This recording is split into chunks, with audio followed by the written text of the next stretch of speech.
안녕하십니까? 새해 하나님 안에서 성령 충만한 한 해가 되시길 간절히 바랍니다. 하나님의 능력과 하나님의 은혜가 충만한 가정, 또 충만한 사역의 삶들이 되시기를 다시 한번 간구드립니다. 2015년 맞이하시니까 어떠세요? 좋으세요? 네, 얼굴에 미소가 새해가 된다는 건 이 새롭다는 것이 좀 의미가 있는 것 같아요. 뭔가 새로워진다는 거. 사람은 좀 그런데 이렇게 매력을 느끼는 것 같습니다. 새 것. 새 것. 사소한 것이지만 새 것을 참 좋아합니다. 제가 윤서 윤지에게 이렇게 선물을 해주면요. 윤서와 윤지가 좀 차이가 있어요. 윤지는 새 것을 바로바로 씁니다. 아껴두지 않아요. 그냥 바로 양말 하나를 사도 그날 바로 신습니다. 근데 윤서는 잘 보관해 둡니다. 잘 아껴둬요. 그랬다가 때가 되면 그거를 딱 적당할 때 쓰기를 원합니다. 성도님은 어떠세요? 잘 아껴두시는 편이세요? 바로바로 쓰세요? 바로바로 쓰세요. 즉시 쓰십시오. 특별히 말씀만큼은 더 그렇습니다. 그리고 하나님의 은혜만큼은, 하나님의 샘물만큼은 다함이 없습니다. 그렇기 때문에 매일매일 새롭기 때문에 아껴두지 않는 그런 신앙의 축복을 누리시게 되기를 간절히 바랍니다. 그래서 제가 올해 딱 맞이하면서 그랬습니다. 아끼지 말자.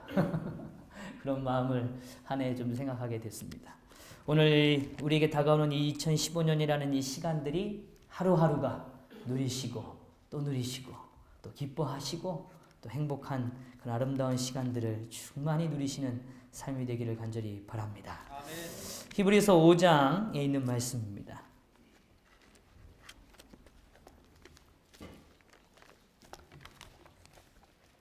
히브리서 5장 12절부터의 말씀을 제가 읽어드리길 원합니다. 히브리서 5장 12절부터의 말씀입니다. 때가 오래되었으므로 너희가 마땅히 선생이 되었을 터인데 너희가 다시 하나님의 말씀의 초보에 대하여 누구에게서 가르침을 받아야 할 처지이니 단단한 음식은 못 먹고 젖이나 먹어야 할 자가 되었도다.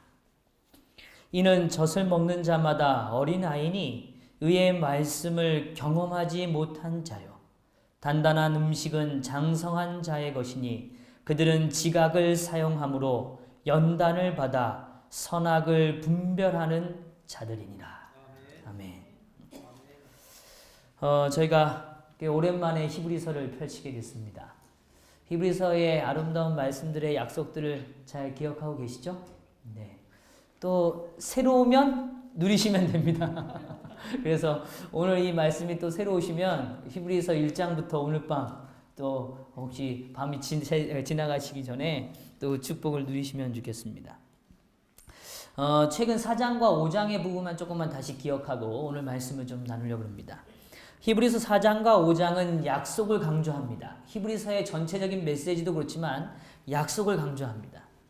이 약속은 하나님께서 오늘 우리에게 주시는 귀한 언약이라고도 구약은 표현합니다. 이 언약을 맺을 땐 하나님은 그냥 맺지 않으시고 자신의 생명을 전제로 맺어주셨습니다. 그걸 우리 히브리서에서는 피라는 단어로 묘사하기도 합니다. 하나님의 피가 있기 때문에 언약은 성립되어졌고 그 피가 오늘 이 언약을 이뤄가는 하나의 기초가 됩니다. 생명입니다. 오늘 우리가 하나님의 언약을 대할 때마다 우리는 생각해 봐야 합니다. 하나님 편에서는 생명을 걸고 우리에게 언약을 주시는데 우리는 그 생명에 걸린 그 언약을 우리의 것으로 취하냐 할 때 우리의 생명을 드리느냐 하는 겁니다. 이 질문을 우리는 늘 직면하게 되죠. 그런데 이 4장과 5장 가운데 그 언약의 실제적 형태, 그 언약을 성취하시는 하나님의 역사적 존재로서의 상징적 대상이 있습니다. 그 대상이 누군가 하면 바로 대제사장이라고 우리는 배웠습니다. 대제사장이십니다. 그분이 오늘 우리의 삶에 함께 하시는 것입니다. 오늘 이 대제사장은 그냥 된 것이 아니라 이 땅에서 그분은 연약함을 직접 경험하셨습니다. 소위 죄의 유혹과 아픔과 그 다음에 이 땅에서 누리는 인간의 그 고통의 문제를 직접 보셨고 경험하셨던 예수 그리스도를 묘사합니다. 다시 말하지만 대제사장은 그냥 되신 게 아니라 그분이 이 땅에 연약한 인간으로 오셨기 때문에 그 모습이 온전함을 우리 앞에 보여주고 있습니다. 그래서 우리가 전 시간에 다룬 히브리서의 내용의 전 시간에 다룬 좀 중요하게 우리가 살펴야 될 이 표현은 히브리서 5장 7절부터의 말씀입니다. 제가 좀 다시 반복합니다. 히브리서 5장 7절, 그는 육체에 계실 때에 자기를 죽음에서 능히 구원하실 이에게 심한 통곡과 눈물로 간구와 소원을 올렸고 그의 경건하심으로 말미암아 들으심을 얻었느니라. 그 다음 얘기하기를 그가 아들이면서도 받으신 고난으로 순종함을 배워서 온전하게 되셨은즉 자기에게 순종하는 모든 자에게 영원한 구원의 근원이 되시고 하나님께서 멜기세덱의 반차를 따른 대제사장이라 칭함을 받으셨느니라. 아멘. 그러니까 대제사장이 되신 건 그냥 되신 게 아닙니다. 이분이 이 땅에서 뭐로 오셨냐면 육체로 오셨다는 것을 히브리서는 강조합니다. 실제로 우리와 같이 새해를 맞이하는 것처럼 이 예수님도 이 땅에 계시는 동안 한 해의 시간의 흐름과 새로운 시간의 흐름을 맞이하셨던 분이십니다. 내일을 모르는 인간의 견해로서는 내일을 볼 수 없는 그런 연약함을 여전히 간직하신 분이셨어요.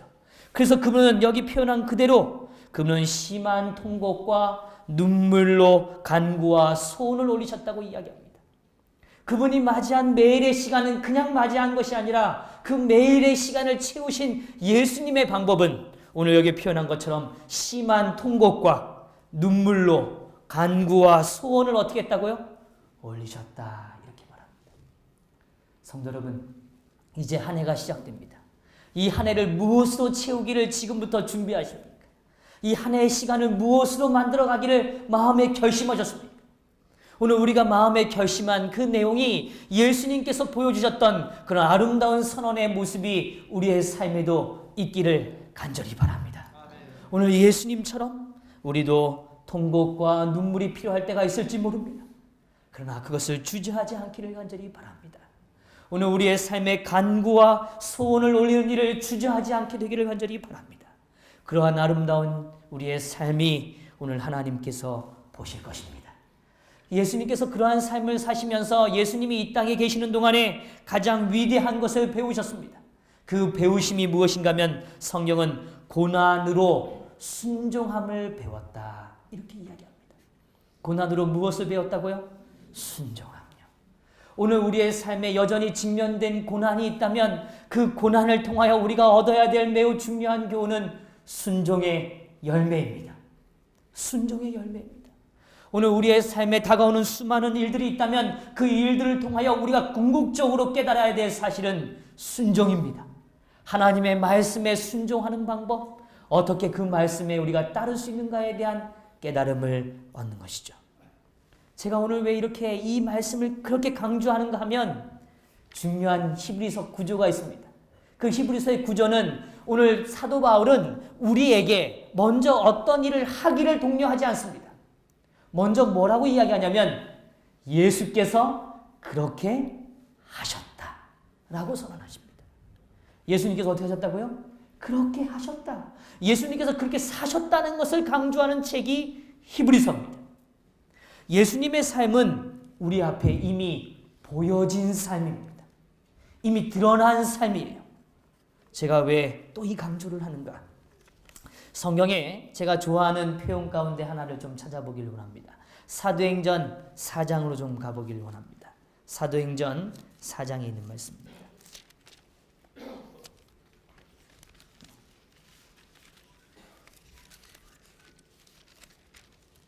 사도행전 4장의 말씀을 보면 아주 감동적인 말씀이 등장합니다. 4장 1절부터 제가 좀 읽어드리죠. 사도들이 백성에게 말할 때에 제사장들과 성전 맡은 자와 사두개인들이 이르러 예수 안에 죽은 자의 부활이 있다고 백성을 가르치고 전함을 싫어하여 그들을 잡음에 날이 이미 저물었으므로 이튿날까지 가두었다가 말씀을 들은 사람 중에 믿는 자가 많으니 남자의 수가 약 몇 명이 돼요? 5천이나 되었더라. 말씀을 선언하고 그 말씀을 듣는 자가 정말 많은 숫자가 늘어나는 것입니다. 그런데 오늘 이 말씀에 대한 이야기를 조금 더 내려가 보면 이렇게 표현해요. 7절 사도들을 가운데 세우고 묻되 너희가 무슨 권세와 누구의 이름으로 이 일을 행하느냐? 이렇게 질문합니다. 이에 베드로가 성령이 충만하여 이르되 백성의 관리들과 장로들아 만일 병자에게 행한 착한 일에 대하여 이 사람이 어떻게 구원을 받았느냐고 오늘 우리에게 질문한다면 너희와 모든 이스라엘 백성들은 알라. 너희가 십자가에 못 박고 하나님이 죽은 자 가운데서 살리신 나사렛 예수 그리스도의 이름으로 이 사람이 건강하게 되어 너희 앞에 섰느니라. 누구의 이름으로요? 나사렛 예수 그리스도의 이름으로 건강하게 되어서 너희 앞에 섰느니라. 이렇게 표현합니다. 그러면서 좀 더 내려가죠. 12절 다른 이로써 구원받을 수 없나니 천하 사람 중에 구원받을 만한 이름을 우리에게 주신 일이 없음이라 하였더라. 그리고 나서 이 말씀의 선언을 이어서 저는 이 표현을 좀 더 가보게 돼요. 17절의 말씀입니다.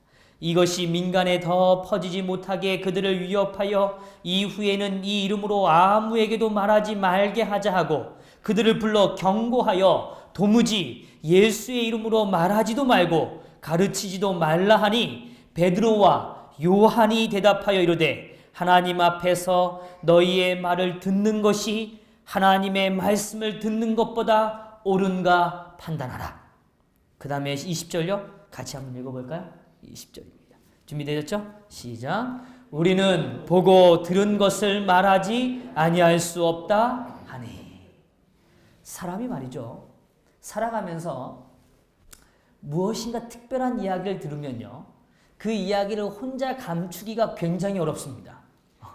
그런 경험 많이 해보세요. 그걸 우리는 뭐라고 얘기하냐면 비밀이라 그러죠. 비밀을 뭐 하고 싶어 해요? 자꾸 폭로하고 싶습니다. 폭로하고 싶어 해요. 그래서 그 임금님기는 당나귀기. 그 이야기 우리가 잘 아시죠? 얼마나 얘기하고 싶으면 아무도 안 본다고 생각하는 공간에 가서 뭐라 그러는 거예요? 소리를 지르면서 말이죠. 이야기를 하는 겁니다. 우리 성도님들 아마 생애 가운데 그런 경험 분명히 있으실 겁니다. 내가 이 얘기를 너무너무 하고 싶은데 한쪽에서 이런 생각이 드는 거죠. 하면 안 돼. 그 얘기하면 안 된다. 그런데 한쪽에서는 또 뭐라 그래요? 이 얘기하면 좋지 않겠어? 해봐. 아마 이렇게 자꾸 이런 갈등을 느끼실 때가 있습니다. 특별히 뭔가 좀 쇼킹하고 말이죠. 비밀스러운 이야기라면 더 그래요. 근데 어떻게 보면요.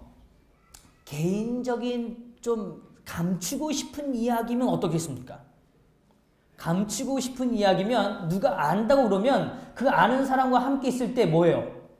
불안함을 느끼죠. 그 사람이 혹시 이 얘기를 하면 안 되는데 이 자리에서 그런 얘기 하면 안 되는데 이렇게 막 불안함을 느끼지 않아요? 사실요. 제가 최근에 살펴본 책 중에 이 라이프 트렌드 2015라는 책이 있습니다.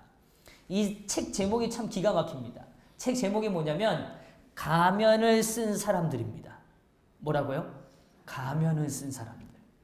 2015년이라는 해를 맞으면서 경제학자이자 이 심리학자인 이분이 책의 내용의 핵심이 뭐냐면 2015년은 더 가면을 찾는 사람과 가면을 벗기 위하여 노력하는 두 사람으로 나뉠 것이다.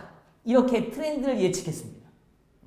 현 사회에 갖고 있는 삶의 모습이 그렇다는 거예요. 어떤 사람들은 자꾸 가면을 벗고 싶어 한다는 것입니다. 내 본심, 내 진실, 내 마음의 진실됨을 조금 더 나누고 싶어 한다는 거예요.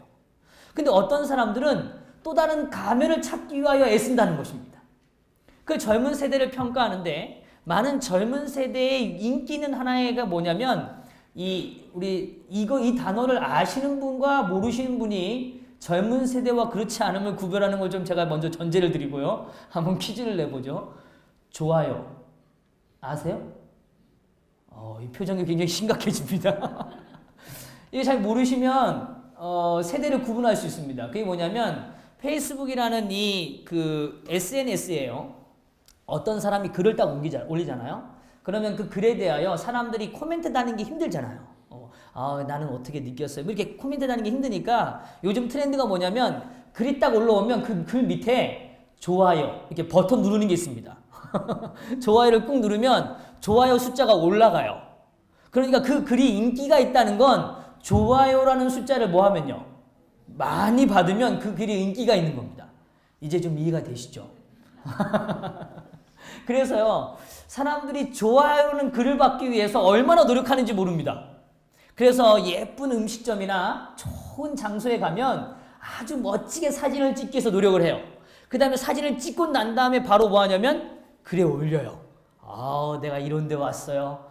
제가 오늘 이렇게 아름다운 음식을 먹고 좋은 분위기를 느끼고 이렇게 살아갑니다 라고 글을 올리면 사람들이 뭐라고 사는 거예요? 좋아요. 이렇게 꾹 눌러주는 겁니다. 좋아요. 그럼 이 코멘트가 막 올라가는 거죠.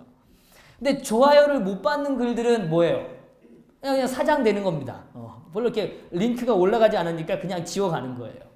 그래서 어떻게든 사람들은 자기의 인생이 누군가가 보기에 뭐한 인생으로요? 좋아 보이는 인생. 그래서 특징이 이 SNS에 등장하는 글들은요, 심각한 글들이 거의 없습니다. 그리고 대부분 좋은 장소, 아름다운 모습, 그 다음에 뭔가 환희와 기쁨의 장면만을 연출해 가요. 그러다 보니까 사람들이요, 상대적인 박탈감을 느낍니다. 본인 스스로가 느껴요. 그런 글을 올린 사람도 느껴요. 왜냐면 다른 사람의 글을 보고 훨씬 더 좋은 음식을 먹고 있으면 뭐예요? 나는 언제 가보나? 이런. 또 훨씬 더 아름다운 데 가 있으면 뭐라 그러고요? 난 또 언제 가보나? 그러면서 뭐 하는 거예요? 자꾸 패배감 아닌 패배감을 갖는 겁니다. 제가 보니까 우리 성도님들은 SNS를 안 하시니까 괜찮습니다. 이미 가면을 벗으신 것 같아요. 아주 좋습니다. 그런데 또 다른 한 측면에서는 그러한 것이 너무 힘들기 때문에 이제는 좀 진실된 대화를 나누고 싶다는 거예요. 그래서 그런 것으로 벗어나기 위하여 사람들이 노력을 하는데 그 노력의 한 단어가 뭐냐면 이 저자가 말하는 건 킨포크라는 겁니다. 이 킨포크라는 건 가까운 사람들과 이야기 나누는 그런 잡지책의 한 이름이기도 한데 그 단어를 이제 쓴 용어입니다. 친척이든 이웃이든 가까운 사람들이 모여서 무엇을 먹는가가 중요한 게 아니라 그저 함께 모였다는 것에 뭐 하는 거예요? 의미를 두고 모이는 거예요. 그리고 진솔한 이야기를 나누는 것입니다. 살아온 삶의 아픔도 나누고 어려움도 나누고 연약함도 나누고 그렇게 해서 자신의 인생의 가면으로부터 뭐 하는 거예요? 벗어나기를 원하는 것입니다. 성도 여러분, 오늘 우리 성도님들은 어느 편에 서 계십니까? 지난 한 해는 어떠셨어요? 또 오늘 다가오는 한 해는 어떤 모습으로 한 해를 살아가기를 원하십니까? 가면을 벗어내길 원하세요? 아니면 또 다른 가면을 찾기 위해서 지금도 나를 무엇인가를 채우기 위하여 또 다른 노력의 한 부분으로 삶을 살아가십니까? 제가 오늘 그 문제의 해결점을 저는 이 말씀을 통하여 보게 돼요. 오늘 사도 바울이 이야기하고 그 다음 오늘 사도행전이 언급해주는 매우 중요한 하나의 분기점이 있습니다. 진짜 진실된 걸 보면, 삶의 진정한 가치를 발견하면 사람은 자신을 감출 수 없다는 것입니다. 오늘 그것이 너무 분명하고 너무 온전하고 너무 완전하다면 그것을 말하지 않고는 뭐 할 수 없어요? 견딜 수 없다는 것입니다. 오늘 우리가 갖고 있는 복음의 능력은 바로 그런 것입니다. 오늘 하나님께서 오늘 우리에게 주시길 원하시는 그 능력이란 바로 그런 것이에요. 오늘 우리가 하나님의 말씀을 읽고 말씀을 깨달음으로 얻게 되는 충만한 그 성령의 충만함의 역사라는 건 다른 것이 아닙니다. 내가 읽은 말씀이 너무 좋으면 뭐 할 수밖에 없어요? 나눌 수밖에 없습니다. 내가 받은 감동이 너무 감동적이면 그 이야기를 할 수밖에 없습니다. 제가 청년들과 사역을 하면 이 청년들이 무슨 이야기를 하는지, 무슨 삶에 관심이 있는지를 쉽게 알 수 있습니다. 가서 차 한잔하고 그 다음에 밥 한 끼 먹으면 제가 뭐라고 얘기하지 않아도 그 친구들이 먼저 꺼내는 이야기가 있습니다. 어떤 친구들은 자동차 이야기, 또 어떤 친구는 직장에 관한 이야기, 어떤 친구는 결혼에 대한 문제, 그렇게 이야기를 시작해요. 그리고 자신의 삶에 가지고 있는 문제를 혹은 자신이 깨달은 것에 대하여 뭐 하기 싶어서요? 말하고 싶어서, 표현하고 싶어서. 그리고 그런 친구들의 대부분은 마치 영화를 본 것처럼, 그래서 영화를 보아서 깨달은 것처럼 리얼하게 저에게 표현합니다. 목사님, 제가 사실 이런 경험을 했는데 그때 말이죠. 그러면서 이야기를 할 때면 제가 마치 그 현장에 있는 것처럼 느껴져요. 그렇게 뭐예요? 생생하게 느껴지는 거예요. 오늘 우리에게도 마찬가지입니다. 오늘 하나님께서 우리의 삶을 이끄시는 방법은 아주 단순해요. 하나님은 우리에게 말씀하시고 우리에게 선언하시고 우리에게 보여주세요. 근데 그것이 보여지고 우리가 깨달아졌을 때 정말 이것이 내 것이 되었고 오늘 하나님의 삶이 내 안으로 들어왔다는 증거는 내가 그것을 뭐 할 때요? 말할 때요. 내가 보고 들은 것을 말하지 않고는 뭐 하지 못할 때요. 견딜 수 없는 마음을 갖는 것, 그것이 오늘 하나님이 우리의 삶을 변화시키는 특징이고 역사라는 사실인 것입니다. 오늘 우리의 삶에 하나님의 능력이 임하게 되기를 간절히 바랍니다. 그 능력이란 경험되어지는 거예요. 이게 너무 좋기 때문에 뭐 하지 않고는요? 말하지 않고는. 제가 목회를 하면서 얻는 기쁨, 감동은 다른 게 아닙니다. 어느 한 성도님이, 한 집사님이, 한 장로님이 말씀을 경험하시고 그 말씀을 누군가에게 뭐 하고 싶어서요? 나누고 싶어서, 전하고 싶어서 막 이렇게 갈망하는 그 모습을 볼 때면 제 마음이 너무너무 뜨거워져요. 야, 저게 정말 성령의 충만함이구나. 저것이 정말 하나님이 원하시는 위대한 시점이구나 하는 것입니다. 오늘 그런데 이 부분을 오늘 사도 바울은 조금 더 강하게 우리에게 표현해 줍니다. 다시 히브리서 5장을 좀 넘어오죠. 히브리서 5장. 히브리서 5장에 있는 표현 다시 좀 보겠습니다. 5장 12절 이렇게 표현합니다. 때가 오래되었으므로 너희가 마땅히 선생이 되었을 터인데, 이렇게 표현해요. 때가 오래되었으므로. 여기서 이 원어적인 표현에서는 오래됐다라는 표현은 따로 언급하는 표현은 아닙니다. 오래됐다는 단어는 원래 없어요. 원어적인 표현. 한국어에서 그걸 좀 더 강조하기 위하여 사용한 표현입니다. 그런데 제가 중요하게 보고 싶은 단어는 무엇인가 하면 너희가 마땅히라는 단어입니다. 뭐라고요? 마땅히라는 단어예요. 이 마땅히라는 단어는 어떤 의미가 있는가 하면 사실은 이 단어가 좀 의외로 이 마땅히가 오늘 우리가 한국적 표현할 땐 당연히 이렇게 표현하잖아요. 그런데 이 원어적인 표현에서는 제가 좀 충격을 받았습니다. 이 뭔 표현인가 하면 이 마땅히라는 단어가 빚지다 이런 뜻이 있어요. 뭐라고요? 빚지다. 빚졌다 이런 뜻이에요. 당신은 빚졌다 이거예요. 그러니까 히브리인들에게 이해했던 건 이런 개념입니다. 우리가 만약에요 누군가에게 빚지면 그 사람 앞에 쓸 때 어때요? 당당합니까? 내가 말이지 빚진 인생이야? 이러면서 이렇게 당당해지는 게 아니라 왠지 빚진 사람 앞에는 뭐예요? 조금 이렇게 좀 주눅이 들죠? 내가 뭔가 잘못했다고 느끼면 그 사람 앞에 왠지 움츠려듭니다. 별거 아닌데도 당당하지 못해요. 그런데 이 히브리인들에게 이 땅에선 마땅이라는 단어는 그런 의미예요. 빚지면 당연히 빚짐에 대한 책임이 동반된다는 거예요. 그 책임감을 갖는 모습을 강조하기 위한 언어적 표현을 바로 우리 한국어 표현에서는 마땅이라고 이야기하는 겁니다. 그러니까 오늘 바울은 무엇을 강조하는가 하면 너희들이 선생이 되는 것은 마땅하다. 다시 말하면 너희가 선생이 되어야 하는 것은 어떻게 보면 책임이 있다 이런 이야기예요. 왜 책임이 있냐? 너희는 빚졌기 때문에 책임이 있다. 이 얘기를 이야기하는 겁니다. 어떤 빚이냐는 거예요. 그 빚은 하나님이 오늘 우리를 구원하셔서 너희들은 이미 자유인이 됐다. 너희의 힘으로 자유를 받은 게 아니라 누구의 은혜로요? 하나님의 은혜로. 그래서 의의 말씀이란 이 의라는 단어가 의롭다는 단어예요. 그래서 제가 예전에도 설명드렸지만 의롭다는 단어는 깨끗하다라는 뜻이에요. 마치 빚진 자가 뭐예요? 탕감을 받은 것처럼. 사복음서에 등장하는 빚진 자의 인생을 알잖아요. 그 빚진 인생이 하나님 앞에 탕감받고 주인에게 탕감받고 자기에게 빚진 작은 자를 학대했던 이야기를 성경에 묘사하는 것처럼 그 빚진 개념입니다. 하나님이 나에게 은혜를 주셨기 때문에 내 인생이 이제는 빚진 인생이 아니라 자유를 얻었다는 거예요. 그 자유를 얻었기 때문에 그 자유는 당연히 무엇을 수반한다는 것입니까? 책임을 가지고 있다는 것입니다. 오늘 이 사실을 강조하는 것입니다. 그래서 이 빚지다는 단어는 또 다른 의미에서는 무엇을 해야 한다, 이 의미를 강조하는 표현이에요. 그래서 어떤 의미에는 금전적인 빚을 이야기하지만 다른 편에서는 이런 것입니다. 국가나 사람에 대한 도덕적인 의무, 그 사람이 가져야 되는 책임감, 그것을 강조하는 표현입니다. 그래서 하나님의 선하심은, 이 언어자는 이렇게 표현해요. 하나님의 선하심은 사람들을 빚진 자들로 만들어준다. 그래서 이것은 도덕적 의무의 관념을 일으킨다. 여러분, 예를 들면 이런 거예요. 어디를 갔는데 길에 누군가 앞에 가는 사람이 돈을 떨구고 갔어요. 돈을 지갑에서 뭘 꺼내다가 돈을 떨구고 갔어요. 그러면 뒤에 따라가던 우리 성도님들은 어떤 마음이 드세요? 기분 좋다?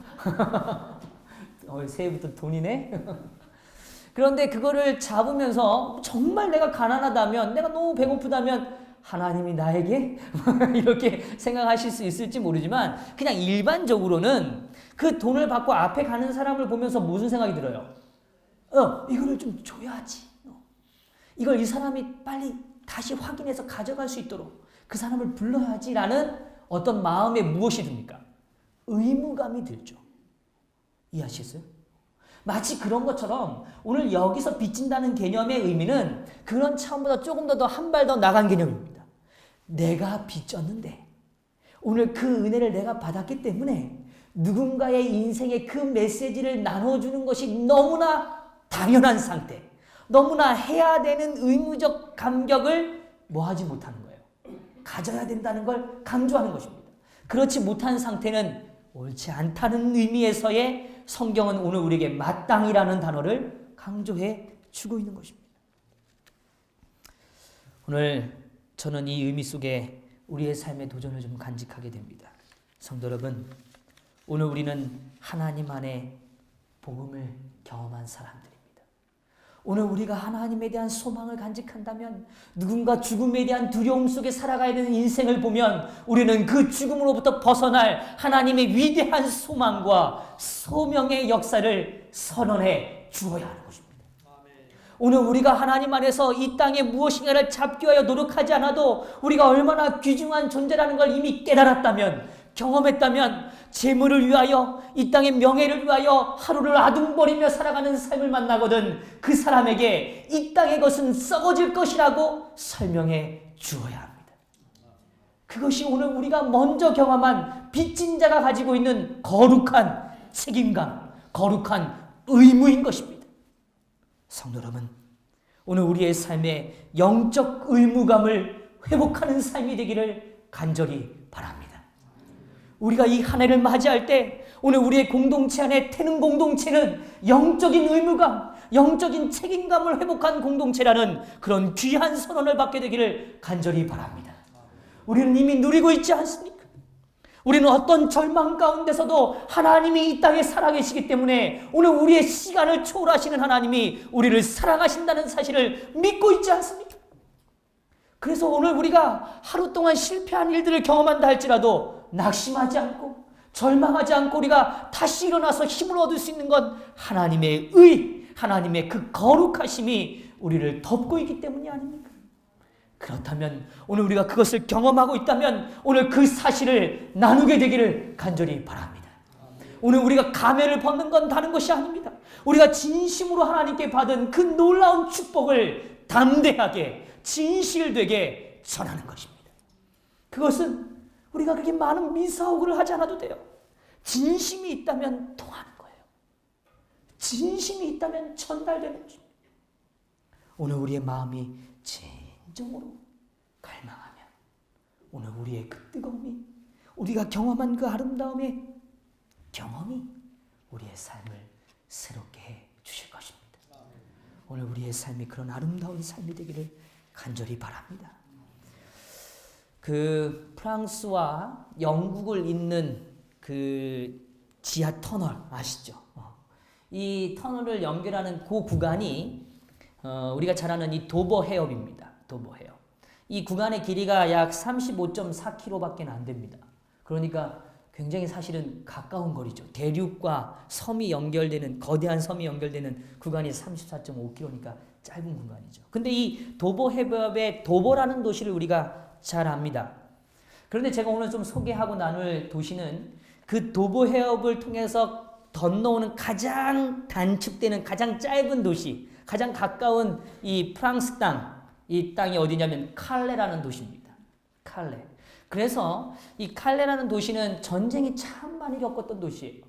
왜 그런가 하면 아주 전략적 요충지죠. 그것을 점령하면 대륙으로 진입할 수 있는 아주 전초기지를 확보할 수 있기 때문에 그렇습니다. 그래서 이 14세기에 보면 이 100년 전쟁이 일어나죠. 이 100년 전쟁은 아주 참혹한 전쟁의 역사입니다. 그런데 이 100년 전쟁이 있는 동안에 영국군에게 이 포위를 당하고 이 칼레라는 도시가 근 1년 동안을 버팁니다. 포위를 다 당한 상태에서 안에서 견디는 거죠. 어떻게든. 그런데 결국은 항복을 하게 됩니다.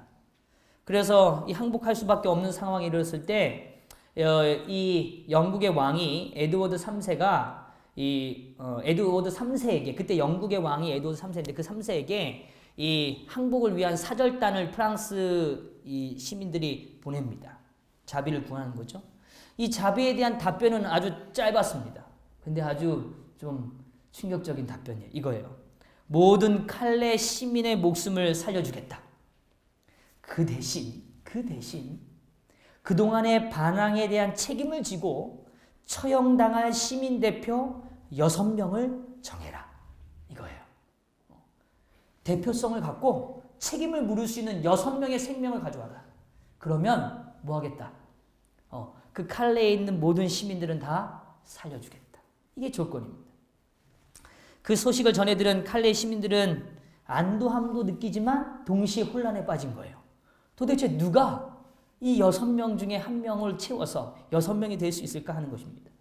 그럴 때 이 6명 중에 첫 번째 한 사람이 자원에서 나섭니다. 그 사람의 이름이 이 드생 피에르라는 사람이에요. 피에르라는 사람이 나섭니다. 그 당시에 이 칼레라는 도시에서 가장 부자, 가장 돈이 많은 사람이 누구냐면 피에르예요. 가장 부유한 사람이에요. 그 사람이 뭐예요?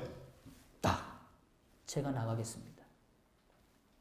그리고 그 뒤를 따라 나온 사람들은 그 당시 그 칼레라는 도시의 시장, 그 다음에 법률가, 상인, 부유했던 귀족들이 대표성을 갖고 나오기 시작했어요. 그리고 6명을 채운 겁니다. 그리고 나갔어요. 다음날 아침에 적국의 요구대로 속옷 차림에 목에는 밧줄을 걸고 교수대로 향하는 것입니다. 당시에 이 에드워드 3세의 아내가 왕비가 임신을 하고 있었어요. 그때 이 아내가 그 모습을 보면서 이 왕에게 요청합니다. 왕이시여, 저 사람들도 살려주십시오. 저 사람들에게도 귀한 생명 아닙니까? 그래서 이 왕이 그 아내의 간청을 듣고 그 6명도 살려줍니다. 그리고 나서 그 소위 이 노블레스 오블리주라는 이 하나의 단어를 더 완성해가는 14세기의 한 역사적 기점으로 자리합니다. 그래서 지금도 이 칼레라는 도시에 가면 칼레의 심이라는 로댕이 만든 조각상이 있습니다. 근데 이 조각상은 리더가 된 그룹이 땅과 연결되어 있는 거예요. 자신의 발이 아예 그 로댕은 의도적으로 그 발이 흙이랑 덮여 있는 상태의 모습의 조각상을 만들어 놓습니다. 그들도 땅에 똑같이 땅을 딛고 한 인생으로 뭐 하는 거예요? 살아간다는 거죠. 내가 오늘 무엇인가를 누리고 있다면, 내가 무엇인가를 가진 것이 있다면 그 가진 것은 하나님의 은혜라는 의식이에요. 오늘 그 은혜는 내가 누군가로부터 빚진 인생이라는 거예요. 그래서 내가 이 가진 것을 누군가에게는 언제든 돌려줄 수 있는 때와 시기를 가질 수 있는 인생이라는 것을 깨닫는 자의 선택인 것입니다. 오늘 이것이 오늘 우리의 인생이 되기를 간절히 바랍니다. 이 노블레스, 이거는요, 노라는 단어와 에이블이라는 단어가 합쳐진 단어입니다. 그러니까 알다라는 단어와 가능하다는 단어의 합성어예요. 알기 때문에 뭐하다는 뜻이에요? 가능하다는 거예요. 알기 때문에 가능하다는 거예요.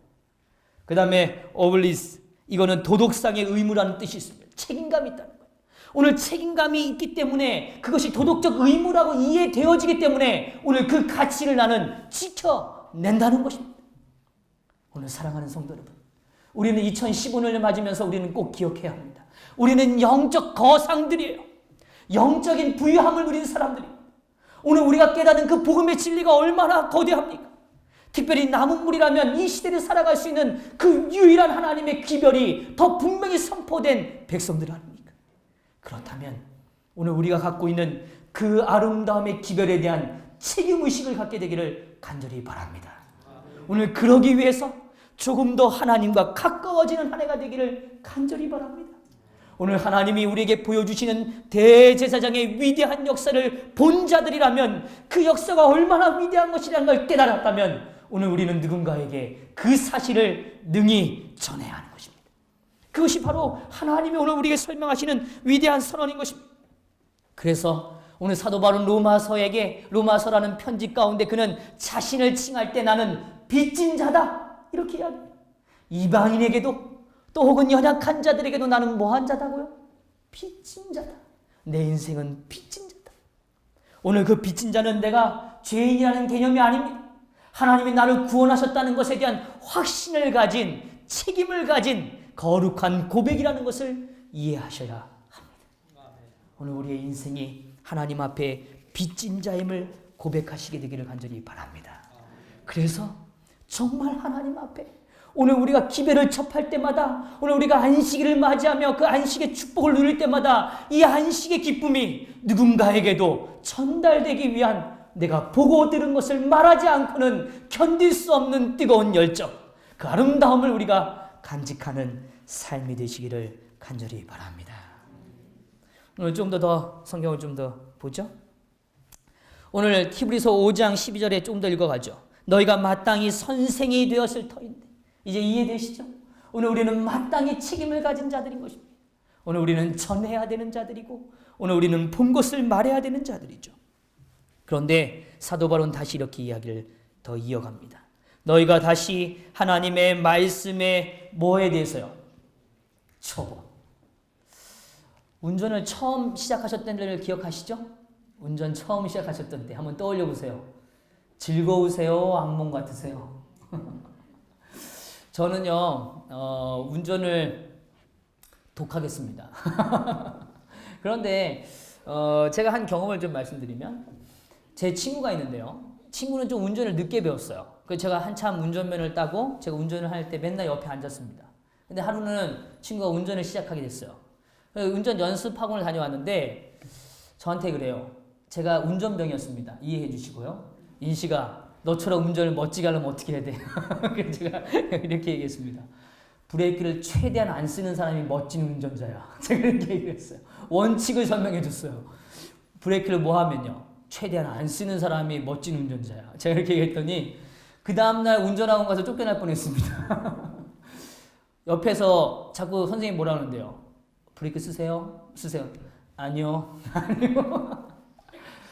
그런데 제가요. 좀 돌이켜보면 이런 생각이 들어요. 우리가 운전을 처음 배울 때 기억나실 겁니다. 누군가가 운전을 가르쳐주는 분은 우리 성도님들에게 계속 얘기했을 거예요. 운전할 때 이거는 매우 중요해. 예를 들면 전방을 꼭 주시해야 돼. 핸들에서 손을 떼면 안 돼. 그 다음에 브레이크와 그 다음에 악셀레도 옮기는 걸 꼭 기억해야 돼. 이런 원칙들을 설명해 줬을 거예요. 오늘 제가 왜 이 이야기 설명드리냐면 여기서 이 다 사용되어지는 이 초보라는 단어는 가장 첫 번째 원칙, 다시 말하면 가장 중요한 원칙이 무엇인가를 설명하는 단어입니다. 그냥 우리가 이해하는 초짜 이런 개념이기보다는 여기서 말하는 단어는 첫 번째 뭐예요? 원칙. 가장 우선이 되는 원칙이 무엇이냐 하는 거예요. 다시 말하면 사도 바울은 이렇게 말해요. 너희가 가장 우선이 되는 원칙을 잃어버렸기 때문에 그 우선이 되는 원칙을 다시 뭐 해야 된다고요? 배워야 하는 거 아니냐? 다시 말하면 오늘 하나님 안에서 우리가 장성한 자가 된다는 건 다른 것이 아닙니다. 하나님의 말씀에 대한 우리의 신앙에 대한 거룩한 원칙이 분명해지는 것입니다. 그 원칙이 확고한 자는 하나님께서 오늘 우리의 삶을 장성한 자라고 이야기하시는 거예요. 그런데 그 원칙이 흔들리는 자, 원칙이 자꾸 상실되는 삶은 자꾸 뭐예요? 초보의 인생이라고 이야기하는 겁니다.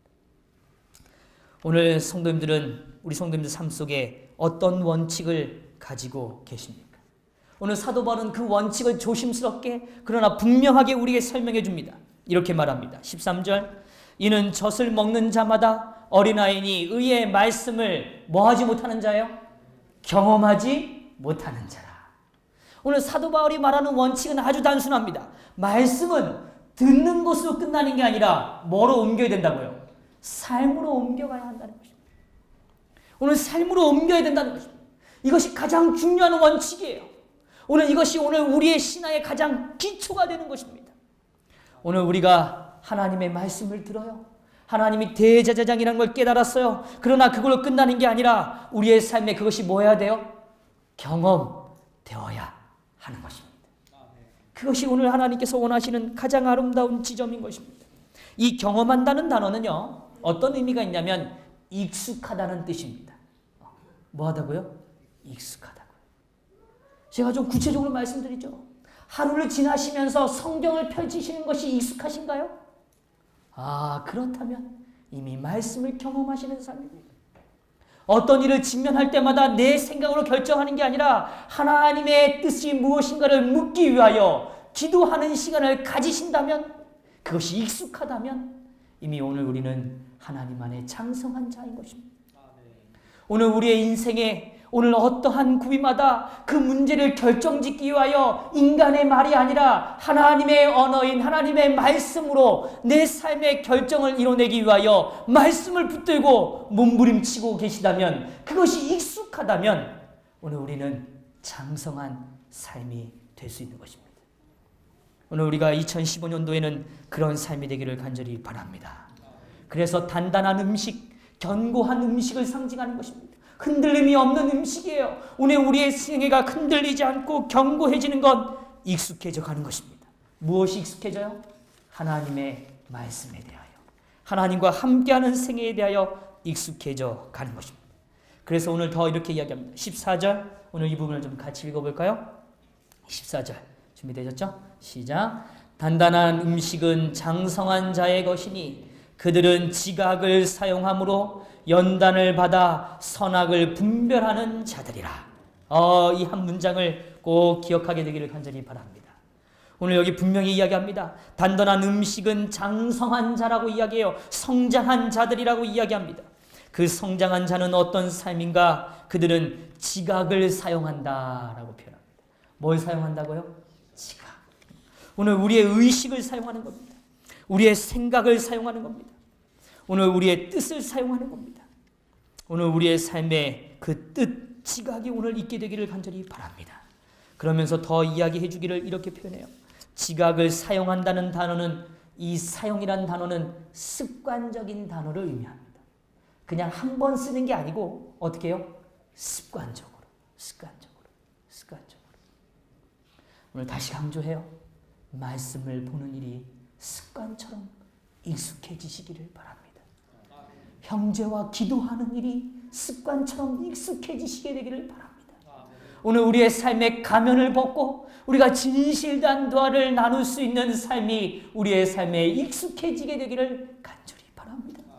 오늘 우리를 가장하기 위하여, 아름답게 보이기 위하여 누군가 표현하기를 좋아요, 그 소리를 듣기 위하여 몸부림치는 게 아니라 정말 성령 충만함이라는 단어를 듣기 위하여 우리의 삶의 내면을 거룩한 하나님 앞에 내려놓는 생애의 연습이 있게 되기를 간절히 바랍니다. 그리하여 연단을 받는다는 표현은 훈련된다는 표현입니다. 그것이 훈련되어질 때 오늘 우리는 우리의 삶에 다가오는 모든 일들 속에 하나님의 뜻, 그 선을 발견할 수 있게 될 것입니다. 오늘 우리에게 다가오는 2015년이라는 시간이 하나님의 거룩한 뜻을 발견하는 시간, 그리하여 선을 분별해낼 수 있는 축복을 가직한 하루하루의 삶으로 누리시고 또 누리시는 삶이 되기를 간절히 바라면서 말씀을 마치겠습니다.